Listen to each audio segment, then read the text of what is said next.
Bismillahirrahmanirrahim. Assalamualaikum warahmatullahi wabarakatuh.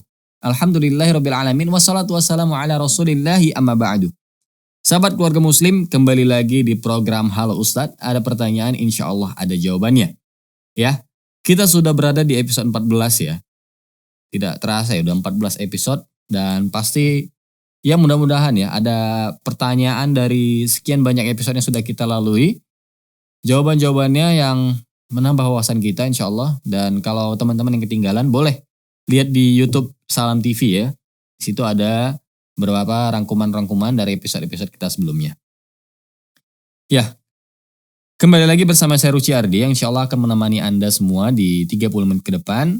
Dengan 3 pertanyaan tentunya dan para narasumber kita yang sudah sangat fakih dalam keilmuannya insya Allah. Namun sebelum ke pertanyaan yang pertama, ya, saya ingin mengingatkan kembali kepada sahabat keluarga muslim untuk terus berdonasi ke Salam TV Peduli agar kami bisa terus mengudara di tengah-tengah umat untuk menyampaikan kebaikan. Dan tidak lupa juga saya mengajak kepada sahabat untuk bergabung di program Halo Ustadz dengan cara chat ke WhatsApp 082267064546 dengan hashtag Halo Ustadz. Kita akan hubungin Ustadz Zulham terlebih dahulu ya.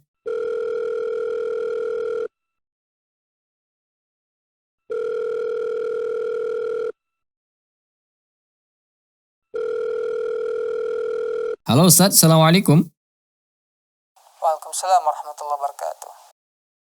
Ustadz, saya ingin menikah. Namun secara ekonomi, saya belum bisa memenuhi permintaan dari pihak perempuan. Bolehkah saya berhutang untuk menikah, Ustadz? Barakallahu fikum. Kaum muslimin dan muslimat rahimani wa rahmakumullah, menikah merupakan sunnah dalam agama kita ataupun ajaran Nabi kita Muhammad sallallahu alaihi wasallam. Sunnah dalam arti kata di sini adalah ajaran.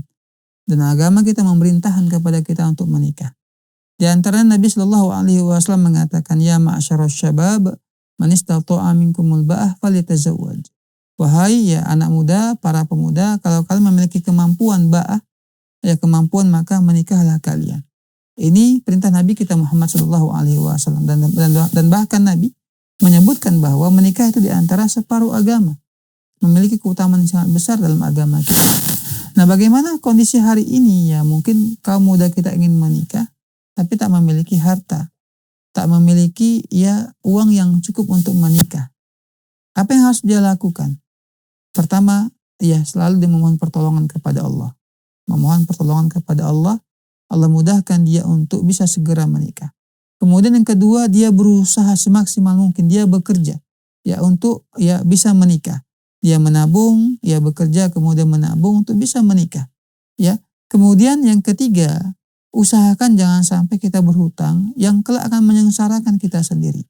Kecuali memang hutangnya itu ya tidak terlalu besar dan kita mampu untuk melunasnya, nggak ada masalah. Kita butuh umpamanya 10 juta dan kita punya pekerjaan.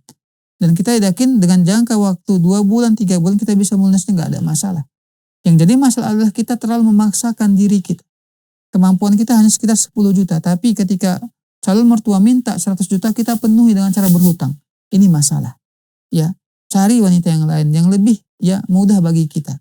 Jangan memaksakan diri kita. Nah, kemudian di sini juga kita ingin sampaikan kepada para wali ya, ataupun para orang tua wanita, ya para orang tua. Agama kita memerintahkan kepada anak-anak kita untuk menikah. Dan kita mungkin di antara yang Allah berikan nikmat adalah untuk bisa menikah. Maka berilah kemudahan kepada anak-anak kita hari ini untuk segera menikah. Jangan karena gengsi kita, ya karena anak tetangga itu 50 juta, masa kita cuma 20 juta, jangan. Karena ini pernikahan bukanlah gengsi-gengsian. Tapi pernikahan merupakan ibadah di sisi Allah, mempersatukan ya dua mempelai laki-laki dan perempuan dalam ikatan yang halal. Ikatan yang halal, ikatan yang ibadah di sisi Allah Subhanahu wa taala. Nah, bukankah juga Nabi mengatakan bahwa wanita yang berkah itu adalah wanita yang murah maharnya. Enggak memberatkan kaum laki-laki. Ini harusnya kita lakukan. Ya mungkin hari ini di Indonesia maharnya murah, seperangkat alat sholat. Tapi yang jadi mahal adalah uang pestanya. 50 juta, 100 juta, ini jadi masalah. Ya, beri keringanan. Buatlah acara yang sederhana. Yang penting kita undang keluarga, tahu, tetangga juga tahu bahwa anak kita menikah. Ya bukan dengan cara mewah-mewah kemudian akhirnya anak kita sendiri yang sengsara. Kita kira si menantu kita ini, ya laki-laki ini dia orang yang kaya dan mampu menikah dengan anak kita. Ternyata setelah menikah baru terbongkar dia punya utang sebanyak 50 juta yang harus dia lunasi. Siapa yang sengsara? Anak kita yang sengsara. Karena dililit dengan hutang, ya suaminya terlilit dengan hutang, ya setiap bulan membayar hutang hampir habis gaji dia untuk hutang. Kalau seandainya mereka menghemat, si laki-laki punya uang tabungan sebanyak 30 juta. Kemudian 10 juta untuk uang pesta. Ya kemudian 20 mereka tabung untuk bisa membeli kendaraan atau membeli mobil untuk mereka tabung atau membeli rumah. Siapa yang bahagia? Mereka dan kita yang bahagia. Ini diantara keberkahan kalau seandainya para orang tua memberikan keringanan kepada kaum pemuda untuk menikahi anak-anak mereka. Wallahu ta'ala alam. Iya, syukur jazakallah khairan Ustaz Zulham ya atas penjelasannya yang Masya Allah sekali. Ya buat sahabat yang bertanya, kalau saya boleh saran ya, kalau bisa kita diskusikan ya pada calon kita atau keluarga dari calon kita untuk mempermudah yang sifatnya memang zaman sekarang ini terlalu banyak persyaratan. Kalau bisa memang lebih mudah, dipermudah niat baik kita, jadi aman, lancar, sentosa gitu ya, damai. Tidak perlu sampai ya berhutang nanti setelah menikah mikirkan pembayaran hutangnya lagi, belum lagi urusan rumah tangga, keperluan rumah tangga dan lain-lain. Banyak lagi hal-hal yang harus disiapkan setelah menikah nanti. Jadi kalau memang bisa dibuat lebih sederhana tanpa harus berhutang, ya itu lebih baik daripada kita memaksakan hal-hal yang memang sifatnya katakanlah harus mewah, namun ternyata hutang di mana-mana. Ini jadi PR lagi, PR baru. Nanti jadi konflik baru lagi di rumah tangga kita. Ya, semoga tercerahkan ya buat sahabat yang bertanya. Syukran jazakallah sekali lagi untuk Ustadz Zulham yang sudah memberikan penjelasan. Kita akan lanjutkan di pertanyaan kedua, namun setelah jeda berikut ini jangan kemana-mana, tetap di Halo Ustadz. Apakah benar dari cerita-cerita yang beredar bahwasanya Ali bin Abi Thalib radhiyallahu anhu dengan Fatimah itu sebelum menikah mereka cinta dalam diam?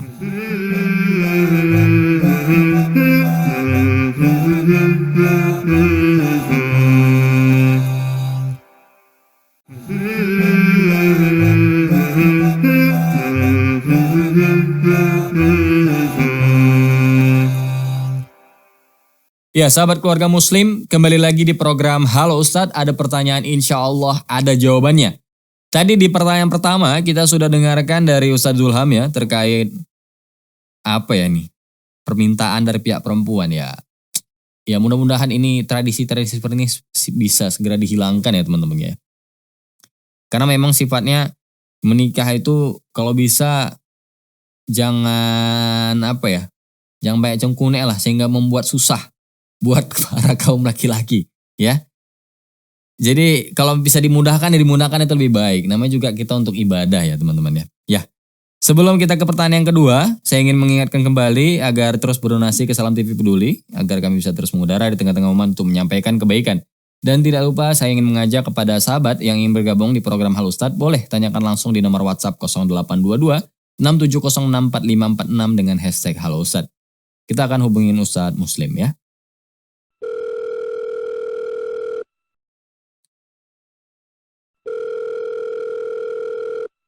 Halo Ustadz, Assalamualaikum.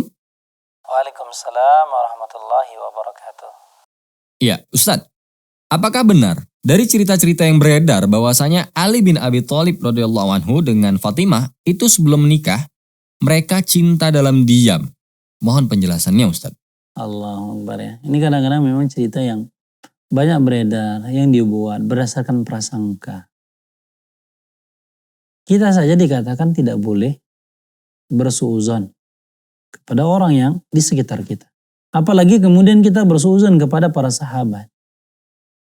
Orang-orang yang diridhoi oleh Allah Subhanahu wa taala. Cinta dalam diam misalnya. Mereka pada asalnya saling mencintai dan sebagainya. Ini adalah bentuk tuduhan-tuduhan yang kemudian bisa merusak bagaimana pandangan kita kepada orang-orang yang diridhoi oleh Allah Subhanahu wa taala. Mereka ini adalah orang-orang yang diridhoi oleh Allah Subhanahu wa taala dan generasi yang terbaik dikatakan. Maka hati-hatilah ketika kita membuat cerita, mengarang cerita atau menganalisa sesuatu yang bisa jatuh kepada kita berdosa kepada Allah Subhanahu wa taala karena mereka adalah generasi-generasi yang terbaik. Biarpun mungkin ketika posisi kita mungkin kita cinta kepada seseorang. Tapi jangan kemudian sudut pandang kita yang terbatas itu, kemudian kita tarik analisa itu kepada para sahabat yang ridwanullahu alaihi. Orang-orang yang diridhoi oleh Allah Subhanahu wa taala. Biarpun pada akhirnya dikatakan Ali yang menikah dengan Fatimah adalah menjadi istrinya yang sah, yang mereka itu kita tidak boleh menjas atau analisa ini kemudian kita kembangkan, kita sebarkan, paham kita ini mengatakan mereka cinta dalam dia. Dan itu tidak seyogianya bagi kita adalah mengatakan seperti itu. Maka kita adalah mengatakan nahkum ala dhawahir. Kita itu menghukum berdasarkan yang kita lihat. Kita tidak bisa membaca hati orang. Bagaimana kita mengatakan mereka itu cinta dalam diam, mereka itu pada asalnya cinta dan sebagainya.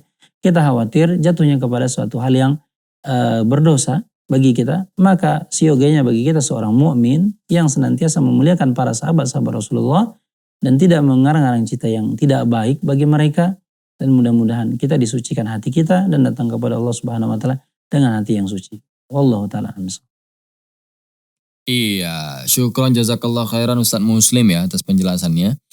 Ya buat teman-teman, kalau teman-teman merasakan namanya cinta ya, apalagi teman-teman sudah siap untuk menikah ya, langsung katakan pada walinya siap untuk menikah, sah. Tidak perlu kita tahan. Nanti kalau kita diam-diam kan, ditikung orang, ya kan? Jangan lama-lama kali. Pokoknya kalau udah ada rasa gitu ya, kita siap untuk menikah, langsung saja. Tidak perlu kita pendam-pendam, kemudian buat nanti dia ditinggung orang buat status galau dan lain sebagainya ya. Tidak perlu. Ya semoga dimudahkan ya buat teman-teman yang ingin menikah, dimudahkan oleh Allah Subhanahu wa taala. Amin ya rabbal alamin. Ya sahabat keluarga muslim, kita akan lanjut di pertanyaan ketiga, namun setelah jeda berikut ini jangan kemana-mana, tetap di program Halo Ustaz. Saya ingin sekali menjadi seorang Ustaz. Apakah ada kiat-kiatnya?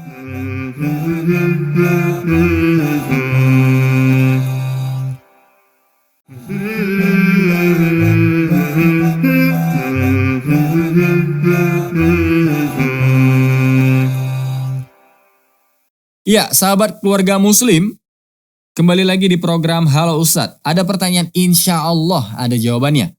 Tadi kita sudah dengarkan 2 pertanyaan ya. Dan 2 jawaban dari Ustadz Zulham yang pertama, kemudian dari Ustadz Muslim. Terkait pernikahan, kemudian terkait cinta dalam diam. Ya, banyak sekali yang memang pertanyaan-pertanyaan yang harusnya kita tidak menduga-duga jawabannya. Tapi ternyata bisa dijawab oleh para ustadz kita. Sesuai dengan risalah-risalah dan hadis yang sahih insya Allah. Ya.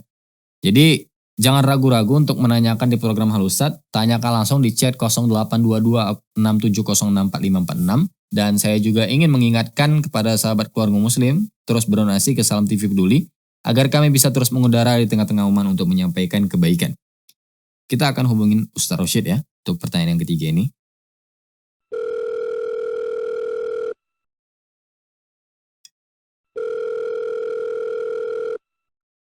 Halo Ustaz, Assalamualaikum. Waalaikumsalam warahmatullahi wabarakatuh. Ya, semoga senantiasa diberikan kemudahan langkah oleh Allah ya Ustaz.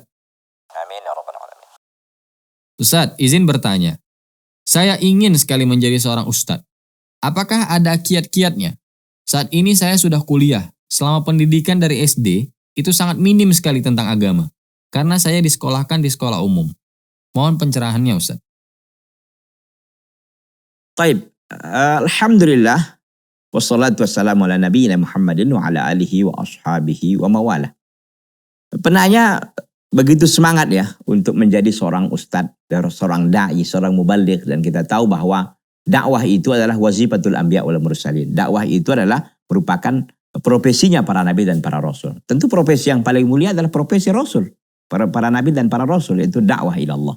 Mendakwahi manusia kepada jalan Allah. Itu satu hal. Yang kedua, tidaklah seorang itu bisa bisa diustadkan gitu ya.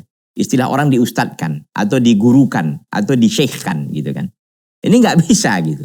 Dia tuh memang harus natural dalam pengertian dia ini berilmu gitu. Banyak orang diustadkan kadang-kadang, diustadkan, disyekhkan, ini nggak benar gitu. Jadi seorang itu dikatakan dia ustad, ya, bukan istilahnya dia mengaku-ngaku dirinya ustad, nggak juga gitu kan. Masyarakat akan labeling dia sebagai ustad. Tapi sebelum dia labeling itu tentu dia sudah punya modal, punya zad, punya modal dari sisi ilmu tentunya. Kata Nabi SAW, innamal ilmu bita'allum. Ilmu itu bisa didapatkan dengan belajar gitu. Tidak ada orang yang tiba-tiba alim tanpa dia belajar, nggak ada itu. Semuanya itu by proses, ada sebab yang harus dilakukannya. Itu menuntut ilmu. Dan kita tahu bahwa thalabul ilmi fardhun 'ala kulli muslim. Menuntut ilmu itu adalah kewajiban bagi setiap muslim, rawahu Ibnu Majah. Dalam riwayat Muslim dikatakan man salaka tariqan yaltamisu fi ilman sahalallahu lahu bihi tariqan ila jannah. Siapa yang mencari suatu jalan yang tujuannya menuntut ilmu, maka Allah akan mudahkan jalannya menuju surga. Allah. Ya, kemudian dalam hadis riwayat Bukhari dan Muslim dikatakan may yuridillahu bihi khairan yufaqihu fid din. Barang siapa yang Allah kehendaki kepadanya kebaikan, Allah pakihkan dia, Allah pahamkan dia tentang agama ini. Maka cita-cita mulia dari penanya ini sangat besar, sangat bagus, sangat agung sekali. Maka diwujudkan dengan cara apa? Belajar. Pak Ustadz, saya udah di kuliah ini.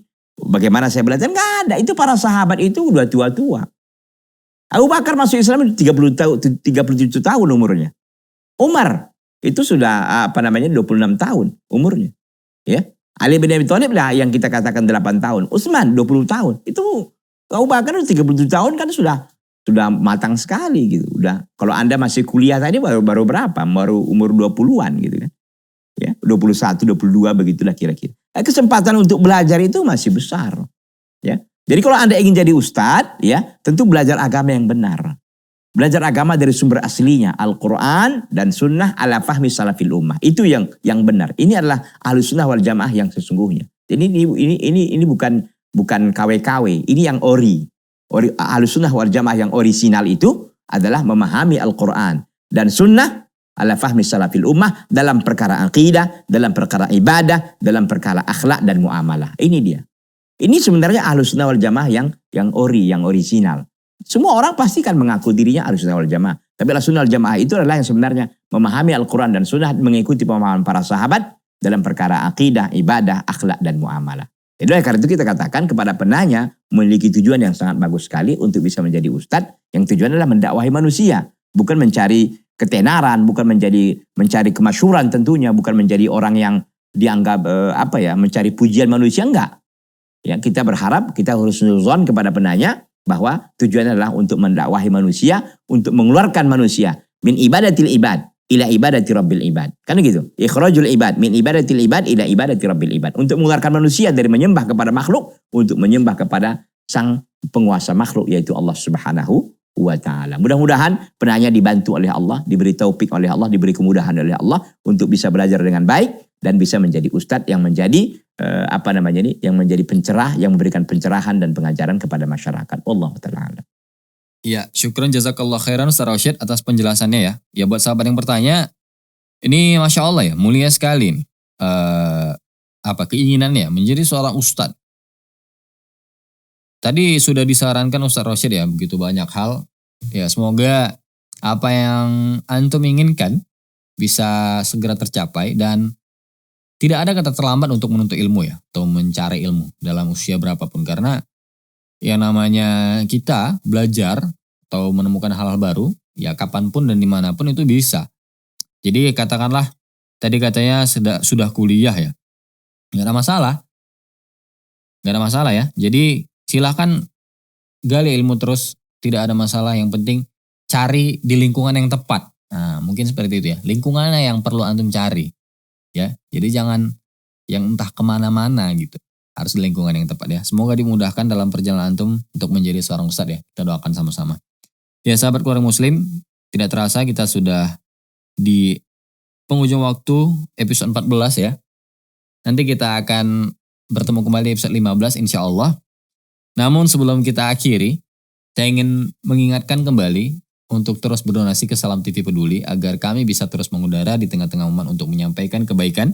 Dan tidak lupa saya ingin mengajak kepada sahabat keluarga muslim untuk bergabung di program Halo Ustadz dengan cara telepon bisa, chat bisa, video juga dikirim, boleh ke WhatsApp 0822 67064546 dengan hashtag Halo Ustadz. Akhirnya saya Rusy Ardi dengan seluruh kerabat kerja yang bertugas pamit undur diri. Kita akhiri dengan doa kafaratul majelis. Subhanakallahumma wa bihamdika asyhadu an la ilaha illa anta astaghfiruka wa atubu ilaik. Assalamualaikum warahmatullahi wabarakatuh.